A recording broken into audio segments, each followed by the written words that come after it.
Why 4-2-2-2? After being one of the most popular formations in eFootball, this setup may not be as effective as it used to be. But is 4-2-2-2 actually finished, or are players simply using it the wrong way? Today we're putting 4-2-2-2 to the test. I'll show you how the formation performs in attack, how it behaves defensively, its biggest weaknesses, and whether I would still recommend using it in the current meta. The biggest strength of 4-2-2-2 is the 4 attacking players working together. You have 2 forwards and 2 attacking midfielders, while the 2 defensive midfielders give you stability in the middle. This gives you a strong presence through the center and plenty of options when you're trying to build an attack. The 2 attacking midfielders are especially important because they connect the midfield with the forwards. When they move into the right positions, you can create quick passing combinations and constantly give your opponent something to worry about. But there's a problem. If those attacking midfielders don't position themselves correctly, the formation can become very narrow and predictable. Instead of having multiple passing options, you can end up with several players occupying the same area. And when that happens, your opponent can easily read your next pass and close down the middle.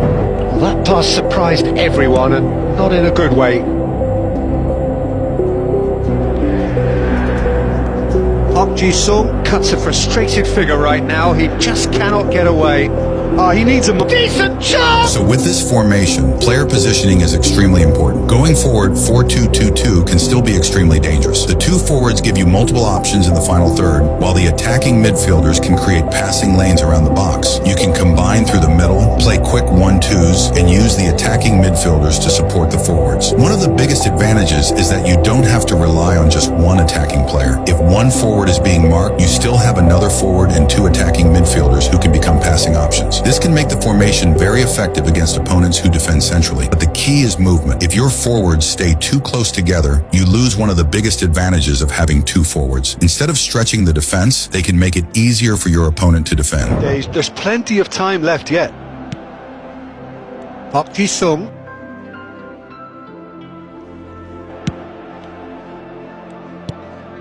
Manchester United upping the intensity here, having lost possession.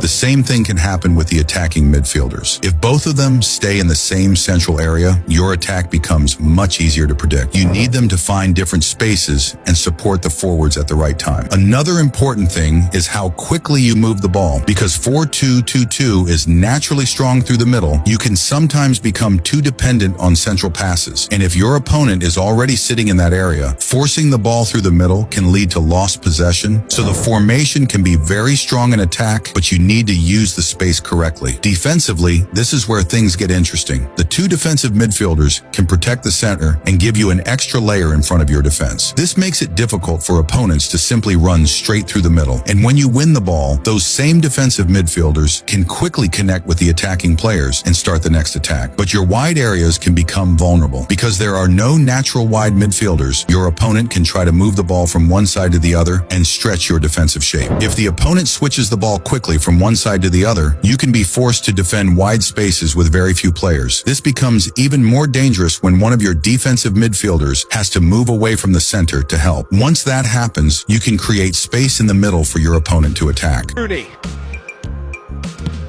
goes looking wide. He's found a way past.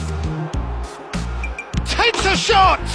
So while 4-2-2-2 can be strong centrally, you need to be careful about allowing your opponent to move the ball around your defensive shape. Your fullbacks also become very important here. They need to deal with wide attacks while still making sure they don't leave too much space behind them. This is one of the biggest things you need to understand before using this formation at a high level. So is this really goodbye to 4-2-2-2? Not exactly. The formation is still strong, but I don't think you can use it blindly anymore. You need the right player positioning, the right midfield combination, and most importantly, you need to understand its weaknesses. 4-2-2-2 still has everything you need for a dangerous attack. You have 2 forwards, you have 2 attacking midfielders, and you have 2 defensive midfielders protecting the center. But having the right structure doesn't automatically make the formation effective. You need to make sure every player has a purpose. If your attacking players don't move, your attack becomes predictable. If your midfielders get pulled out of position, your defense becomes exposed. And if your opponent knows how to attack the wide areas, you can find yourself under pressure structure very quickly. So I'm not saying 4-2-2-2 is dead. I'm saying the old way of using it might be. If you're still using 4-2-2-2 exactly the same way you used it before, you may start noticing that it doesn't feel as dominant as it once did. But with the right players, the right positioning,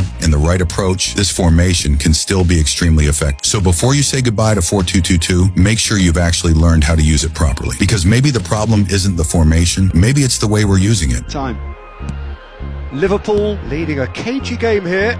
It's had its moments, and it's 1-0 at just Mohamed Salah! He has done it!